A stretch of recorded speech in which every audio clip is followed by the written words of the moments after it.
Bonjour, je m'appelle Cécile. J'ai 32 ans et la plupart de mes matins à Bordeaux commencent de la même façon. Les fours ronronnent, la cannelle emplit l'air comme une couverture chaude, et ma fille, Léa, empile des sachets de sucre en petites tours soignées sur la table de coin que nous avons revendiquée comme la nôtre. Les gens voient notre boulangerie-pâtisserie à l'heure de pointe, les baristas appelant les cafés lattes, les vitrines étincelantes de croissants, et ils pensent que j'ai toujours été la force tranquille. Le succès peut ressembler à une destination. Ce n'en est pas une. C'est un pont que j'ai construit planche par planche. Il y a 3 ans, mon mari, Romain, est décédé d'une crise cardiaque subite. Un après-midi ordinaire s'est transformé en la faille de ma vie. Il était là, puis il n'était plus là. Il nous a laissé 2 ancres, une petite maison au plancher grinçant et cette boulangerie-pâtisserie dans laquelle il mettait tout son cœur les samedis. Un expert a dit un jour que l'entreprise valait environ 350 000 €, mais sa vraie valeur réside en autre chose. Un toit sur nos têtes, un rythme à nos journées, et un endroit où je peux me lever tous les matins sans demander la permission à personne. J'aurais aimé que cela suffise à nous protéger. Cela aurait dû l'être. Mais la famille peut être une marée qui tire contre le pont même le mieux construit. Ma mère, Viviane, n'a jamais cru que je méritais ce pourquoi je travaillais, et elle n'a jamais voulu voir Léa comme je la vois, comme une enfant, pas comme un compte à régler. Ma sœur, Isabelle, est enceinte de 7 mois maintenant. La ville semble plus douce autour d'elle. Les étrangers sourient davantage. Et ma mère a décidé que son futur petit enfant est la seule histoire qui compte. Pas la mienne, pas celle de Léa. Pas les années que nous avons survécues. Si vous entriez maintenant, vous pourriez penser que c'est juste un endroit agréable pour acheter du pain. Vous pourriez remarquer la photo encadrée près de la caisse. Moi, tenant une Léa nouveau-née, la farine saupoudrant mes cheveux comme de la neige. Vous ne devineriez pas qu'il y a un an, à l'intérieur d'une salle de bal d'un hôtel de luxe à 10 mètres au nord d'ici, sous des ballons roses et dorés et un gâteau assez haut pour projeter une ombre, ma mère a posé sa main sur mon épaule, m'a poussé devant 50 personnes, s'est tournée vers ma fille et l'a giflée. Avant que les minuteurs ne sonnent et que je ne sorte une autre fournée de financiers de l'énorme four, laissez-moi vous raconter la partie que les gens ne voient pas. Laissez-moi commencer par l'invitation à une baby shower. Le genre de célébration qui aurait dû être une joie simple et inoffensive. Laissez-moi vous raconter comment cela est devenu le moment où j'ai choisi la vie que j'ai maintenant. J'ai grandi à Bordeaux, le genre de ville où la chaleur pèse en juillet jusqu'à ce que les trottoirs scintillent et où les églises se pressent à chaque pâté de maison comme si elles soutenaient le ciel. Ma mère, Viviane, portait sa Bible comme un bouclier mais utilisait ses mots comme un fouet. J'étais la fille aînée, celle dont on attendait qu'elle endure. Isabelle, ma sœur cadette, était l'enfant prodige, la fille dont les notes étaient prometteuses, dont les amis étaient respectables, dont les erreurs n'étaient qu'une phase.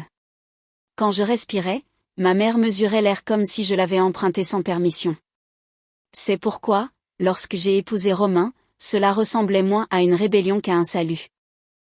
Il était gentil, le genre d'homme qui m'écrivait des mots sur des tickets de caisse et les scotchait sur le frigo. Il rêvait de posséder une boulangerie, même s'il travaillait de longues heures dans la construction. Quand il a finalement signé le bail d'une boutique d'angle, il a souri comme un enfant à Noël. Nous avons peint les murs nous-mêmes, blancs et lumineux, et nous nous sommes disputés pour savoir s'il fallait acheter des fours d'occasion ou économiser pour des neufs. Ces premiers mois sentaient la levure et le diluant à peinture, mais ils sentaient aussi la liberté. Les parents de Romain étaient partis avant notre mariage. Des accidents de voiture qui lui avaient laissé des trous. Mais il portait leurs souvenirs dans sa façon d'aimer la stabilité. Il disait, si nous construisons quelque chose de solide, Cécile, cela nous tiendra quand les tempêtes viendront. Nous ne savions pas à quel point cette promesse deviendrait littérale. 2 ans après l'ouverture de la boulangerie, un mardi ordinaire, Romain s'est serré la poitrine dans notre cuisine. Il est tombé contre le comptoir avant que je puisse même composer le 18. Crise cardiaque, a dit le médecin comme si c'était un mot qui pouvait expliquer pourquoi mon mari, qui n'oubliait jamais d'embrasser la tête de Léa la nuit, était parti à 35 ans. Après les funérailles, je suis restée dans notre boulangerie à regarder la lueur de la caisse. Un expert est venu, a traversé avec un presse-papier et a dit « Cette boutique vaut environ 350 000 €. J'avais envie de rire. Quelle était la valeur quand la personne qu'il avait rêvée était enterrée sous la terre fraîche? Mais je n'avais pas le choix. J'avais Léa dans mes bras, un prêt immobilier à payer et des fours qui devaient être allumés à 4 heures du matin. La boulangerie est devenue moins un rêve qu'un canot de sauvetage. Ma mère est apparue une semaine après la mort de Romain, son collier de perles étincelant autour de son cou. Elle n'a pas apporté de fleurs. Elle n'a pas apporté de nourriture. Elle s'est assise à ma table de cuisine et a dit, « Tu devrais penser à transférer cette boutique à Isabelle. » Elle et son mari pourraient avoir besoin de cette stabilité, surtout maintenant qu'elle essaie de tomber enceinte. Je l'ai regardée comme si elle avait parlé une autre langue. Je lui ai dit que la boulangerie était mon avenir et celui de Léa, pas un cadeau à donner. Elle a agité la main, dédaigneuse. Ne sois pas égoïste, Cécile. Un enfant a besoin d'un vrai héritage familial, pas de simples miettes. J'ai appris ce jour-là que le chagrin ne vous protège pas de la cupidité. Au contraire, il l'invite. Le chagrin a une façon de brouiller les jours, mais la voix de ma mère coupait toujours à travers, assez nette pour ancrer la douleur. Après la mort de Romain, elle appelait chaque semaine, non pas pour demander comment j'allais, non pas pour demander si Léa dormait toute la nuit, mais pour me rappeler qu'Isabelle était celle qui méritait davantage. Elle a tellement traversé avec ses traitements de fertilité. Viviane soupirait au téléphone, son ton portant le poids d'une martyre. Tu ne peux pas comprendre ce que c'est. Le moins que tu puisses faire, c'est de lui faciliter l'avenir. Au début, j'ai pensé que le chagrin la rendait peut-être plus cruelle. Peut-être ne savait-elle pas comment s'adoucir. Mais j'ai commencé à réaliser qu'elle avait toujours été ainsi, même avant la mort de Romain. Quand j'étais adolescente, elle m'a dit que je ne rendrais jamais un homme fier. Pas avec mon entêtement. Quand j'ai tenu Léa à l'hôpital pour la première fois, en sueur et tremblante, elle s'est penchée et a dit, « Elle ne ressemble pas à une vraie Dupré. » Se référant aux côtés de mon père. Même dans la joie, elle trouvait un moyen de me rabaisser.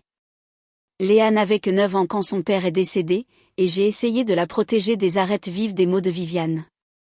Mais les enfants sont des éponges. Ils entendent la tension dans la voix d'une mère. Ils remarquent quand un appel téléphonique se termine par un raccrochage brutal. Léa demandait, pourquoi grand-mère ne me sourit-elle pas comme elle sourit à tante Isabelle? Je n'avais pas de réponse qui ne la blesserait pas aussi. Pendant ce temps, Isabelle vivait sous la lueur constante de ma mère. Chaque rendez-vous médical pour son parcours de fertilité devenait un cercle de prière familiale.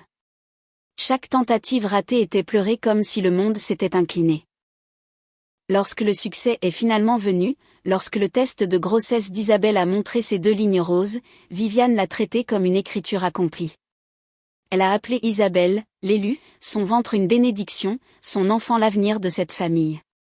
Léa, debout à côté de moi dans l'allée du supermarché lorsque Viviane l'a annoncé, a entendu sa grand-mère chuchoter, « Enfin, une vraie petite fille. » Les mots se sont logés en moi comme du verre. J'avais envie de crier, mais tout ce que je pouvais faire était de prendre la petite main de Léa dans la mienne et de continuer à marcher. À la boulangerie, les clients sont devenus ma bouée de sauvetage. Ils ne connaissaient pas la guerre que je menais à la maison, mais ils me voyaient me présenter tous les matins. Ils goûtaient le pain et disaient qu'il était bon. Ils commandaient des gâteaux pour les anniversaires et les mariages. Et chaque fois qu'ils souriaient, je me souvenais de la promesse de Romain, si nous construisons quelque chose de solide, Cécile, cela nous tiendra quand les tempêtes viendront. Mais la tempête n'était pas finie. Elle se préparait. Je le sentais dans les appels incessants de ma mère, dans ses avertissements subtils. Ne rends pas les choses plus difficiles qu'elles ne doivent l'être, Cécile, a-t-elle dit un soir quand j'ai refusé à nouveau de discuter du transfert de la boulangerie. Isabelle mérite la sécurité. Tu en as assez. Assez.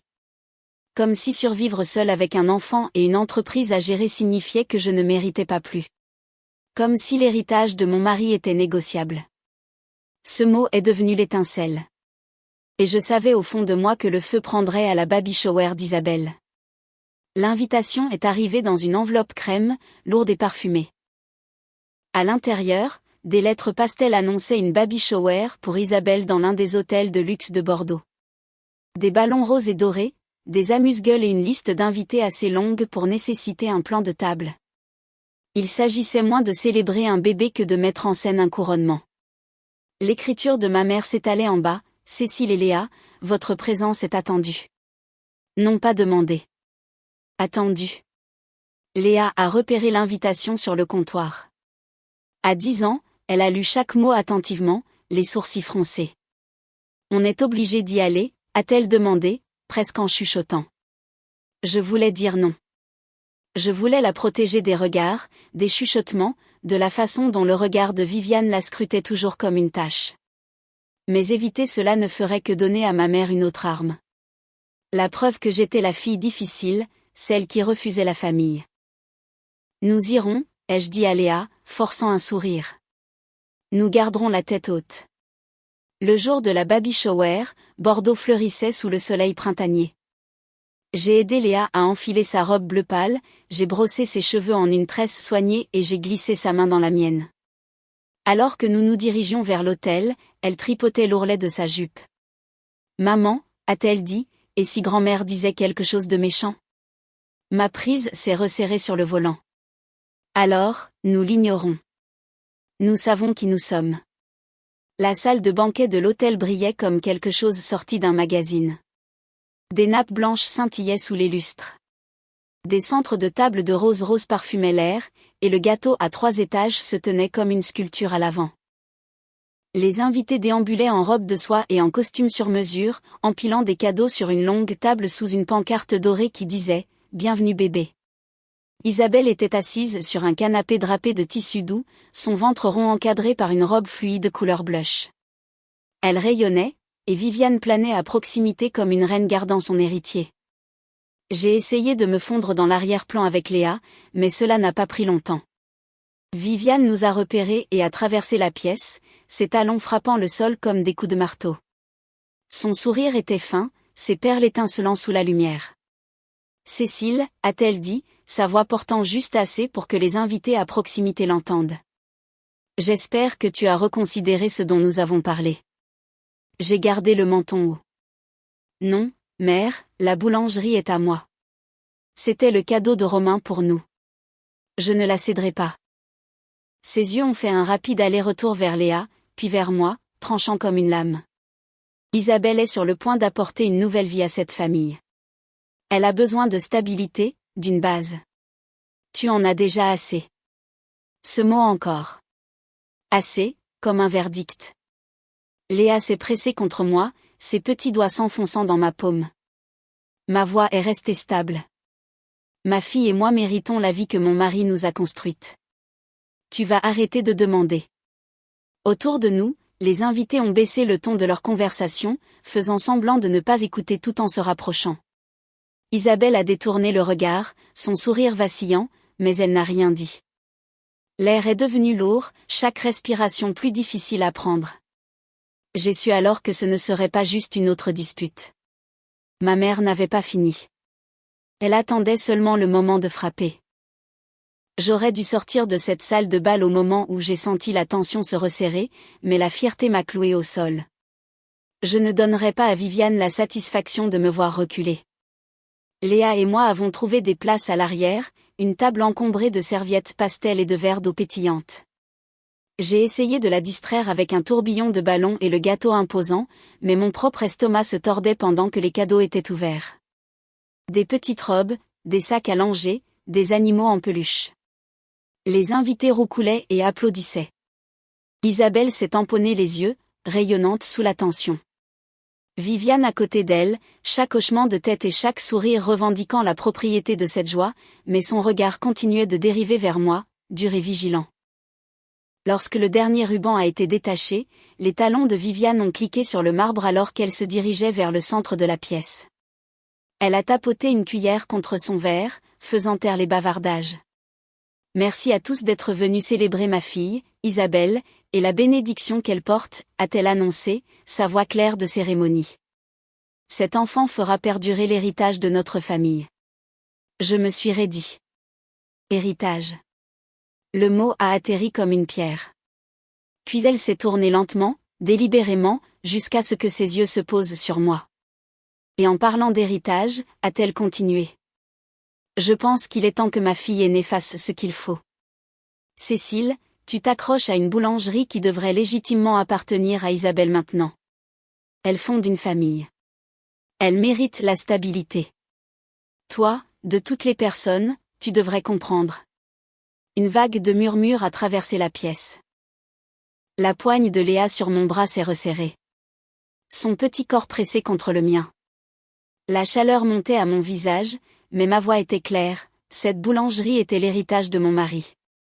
Il nous l'a laissée, à Léa et à moi. C'est à nous. Je ne la céderai jamais. Le silence qui a suivi s'est brisé comme le tonnerre. Le sourire de Viviane s'est effondré en un ricanement. Égoïste, a-t-elle craché. Toujours égoïste, même quand tu étais enfant. Elle a traversé la pièce vers moi. Les invités se sont déplacés avec inquiétude, certains sortant leur téléphone. Avant que je puisse me lever, sa main a poussé violemment mon épaule, me faisant trébucher contre la chaise. Des halètements se sont dispersés dans la pièce. Et puis, comme la foudre frappant 2 fois, elle s'est tournée vers Léa. Les yeux de ma fille se sont écarquillés, trop stupéfaite pour bouger. La paume de Viviane a claqué contre sa joue dans une gifle nette et retentissante. Le son a tout gelé. Les rires, la musique, le tintement des verres, tout s'est effondré dans le silence. Léa a éclaté en sanglots, se serrant le visage, tandis que mon propre cœur rugissait dans mes oreilles. Je me suis précipitée, serrant ma fille dans mes bras, ma voix tremblante mais forte, « Ça suffit. Tu ne toucheras plus jamais mon enfant. » Des halètements et des chuchotements ont rempli l'espace. Certains invités ont reculé, horrifiés. D'autres ont chuchoté dans leur téléphone. De l'autre côté de la pièce, Isabelle était figée, une main sur son ventre, son visage pâle comme de l'ivoire.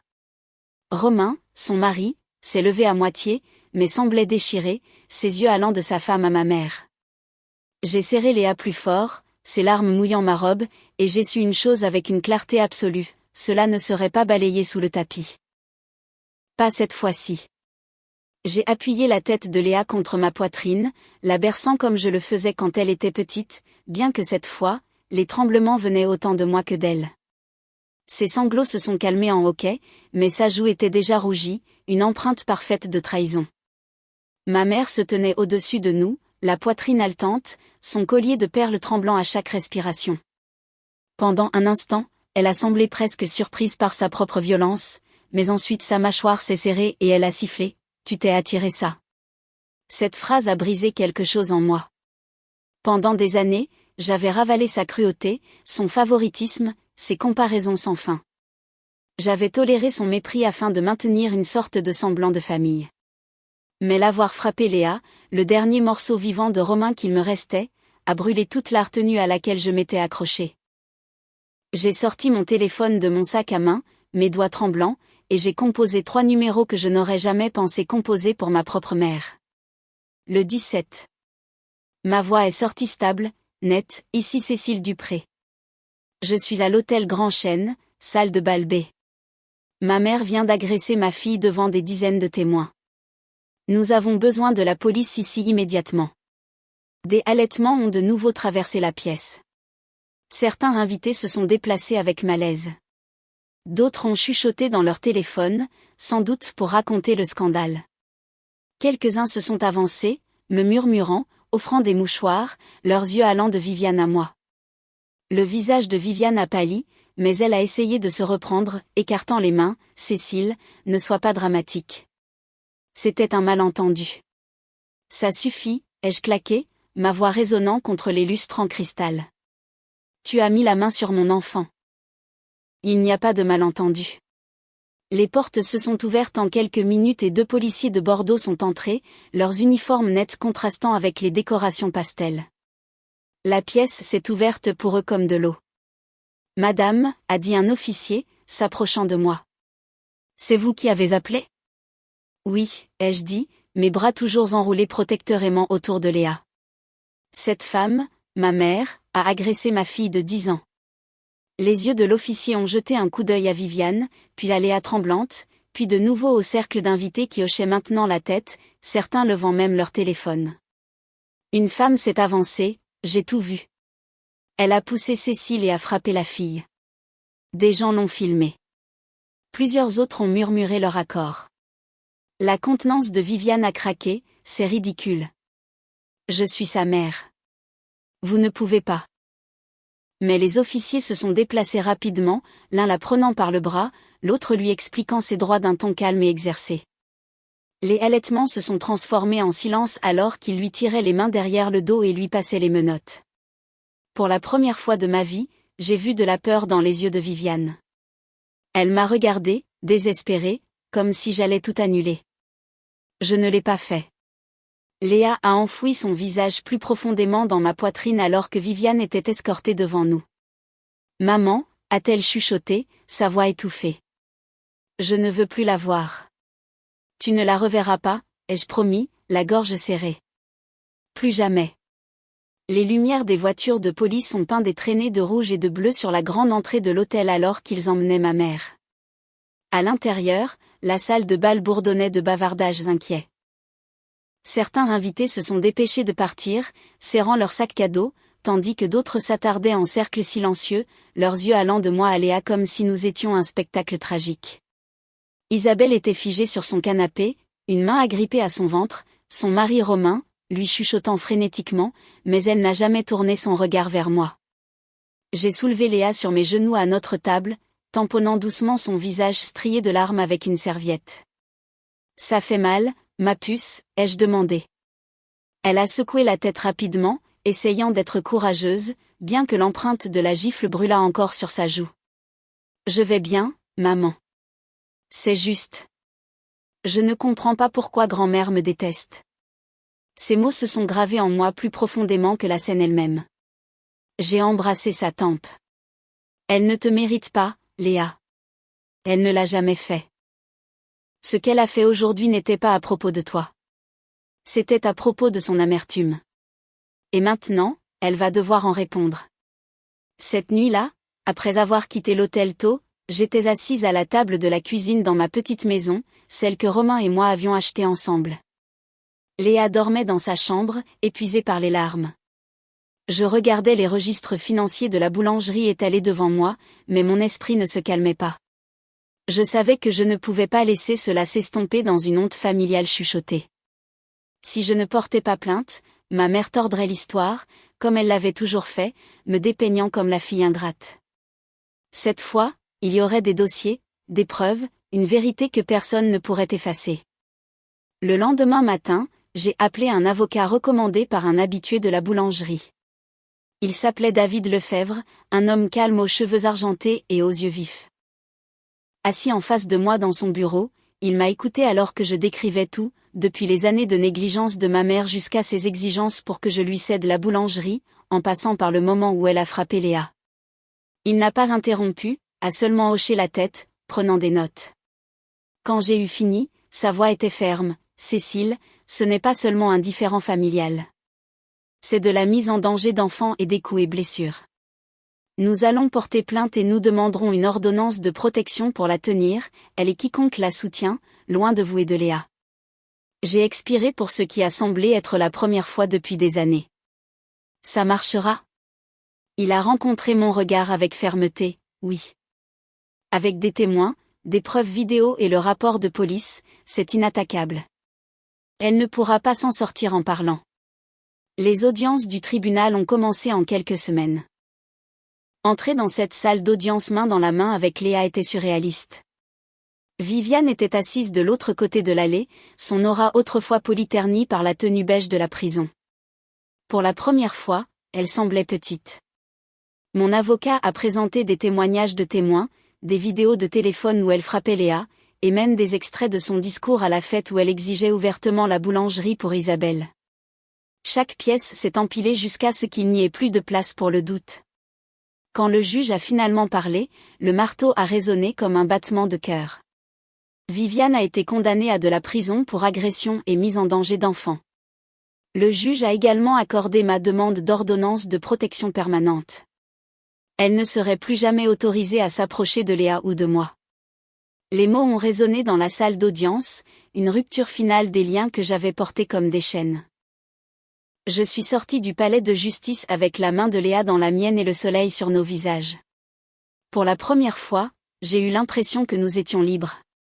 La liberté est une chose étrange. Elle n'arrive pas avec des trompettes ou des défilés. Elle vient tranquillement, comme la lumière du soleil qui se glisse à travers les stores après une nuit d'orage. Dans les semaines qui ont suivi le procès, je me suis réveillée chaque matin à l'odeur du café qui infusait à la boulangerie et au son de Léa qui fredonnait en se préparant pour l'école. Plus d'appels téléphoniques de ma mère. Plus de mots empoisonnés planant sur nos journées. Pour la première fois depuis la mort de Romain, le silence semblait sûr. Gérer la boulangerie est devenu plus qu'une survie. C'est devenu un but. Je me suis consacrée à chaque détail. De la perfection des nouvelles recettes de pâtisserie à l'apprentissage du côté commercial que Romain gérait autrefois. Certains matins, je me tenais à la fenêtre d'entrée, de la farine sur mon tablier, et je regardais les clients faire la queue dans la rue. La petite boutique d'angle dont mon mari avait rêvé était vivante et prospère, et c'est moi qui la maintenais en vie. Léa a également trouvé son rythme. Elle s'est fait des amis à l'école, a rejoint le club d'art et a décoré le menu du tableau noir de la boulangerie avec des gribouillis de muffins et de tasses à café. Chaque fois que je la voyais sourire, je me souvenais de la marque rouge qui brûlait autrefois sur sa joue. Et je jurais qu'elle ne ressentirait plus jamais cette douleur. La nouvelle de ce qui s'était passé à la baby shower s'est répandue plus loin que je ne l'avais prévu. Certains dans la communauté chuchotaient derrière leurs mains. D'autres m'offraient des encouragements discrets. Une femme à l'église m'a prise à part et m'a dit « Il faut du courage pour tenir tête à son propre sang.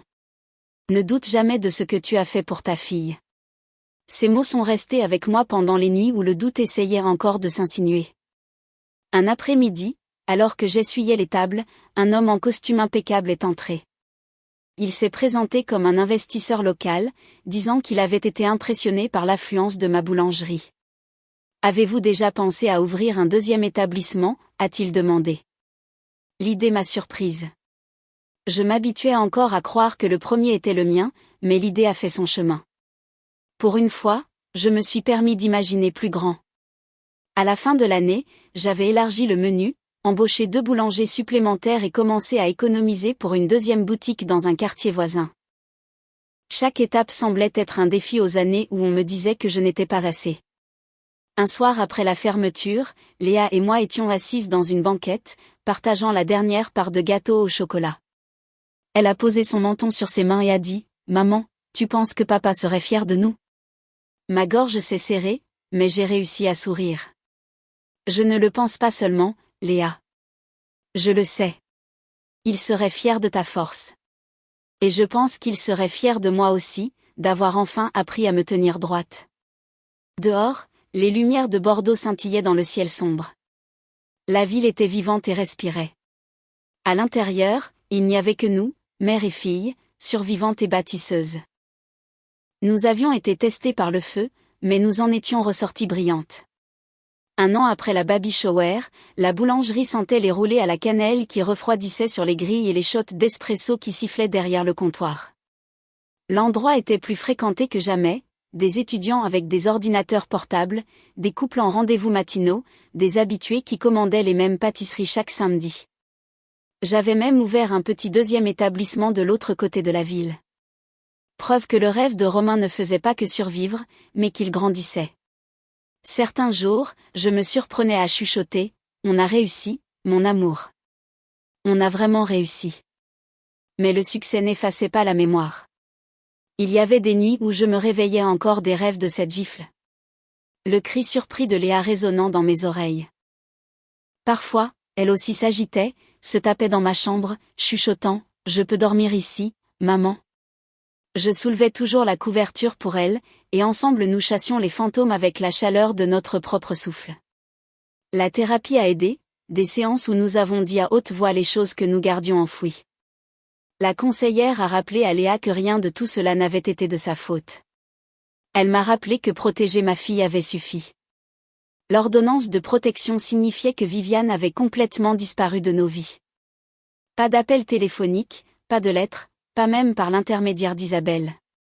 D'après ce que j'ai entendu, Isabelle et Romain se sont concentrés sur l'éducation de leur propre bébé, se tenant à distance du chaos. Je n'ai pas manqué les disputes. Je n'ai pas manqué la manipulation. Les liens familiaux avaient été rompus au tribunal, mais en vérité, ils s'étaient brisés bien avant. Un après-midi d'automne frais, j'étais assise dans le coin de la boulangerie, des livres étalés alors que je planifiais le mois à venir. Léa a rebondi avec un bulletin scolaire serré dans sa main. « Que des A, maman » a-t-elle rayonné. Mes yeux se sont brouillés de larmes en la serrant fort. « Tu es incroyable » ai-je chuchoté. « Ne laisse jamais personne te faire sentir moins que ça. » Plus tard ce soir-là, après la fermeture, j'ai tamisé les lumières et me suis versé un café. Je me suis assise en face de Léa qui esquissait des cupcakes dans son carnet et j'ai laissé le calme s'installer. J'ai pensé à la fille que j'avais été. La fille à qui on disait toujours qu'elle était égoïste, pas assez, destinée à échouer. Et j'ai pensé à la femme que j'étais devenue, la veuve qui a transformé le chagrin en carburant, la mère qui a résisté à la violence, la propriétaire d'entreprise qui a développé un rêve.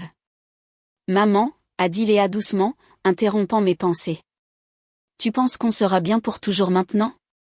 J'ai tendu la main sur la table, couvrant sa main de la mienne.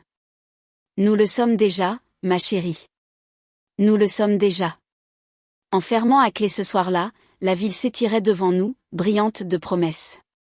La tempête qui nous avait menacés de nous noyer était passée. Ce qui restait était la lueur constante de notre propre résilience. Et dans le reflet de la vitrine de la boulangerie, je nous ai vus clairement. Non pas des victimes, pas des morceaux brisés, mais une famille reconstruite sur l'amour, la vérité et le genre de force que personne ne pouvait nous enlever.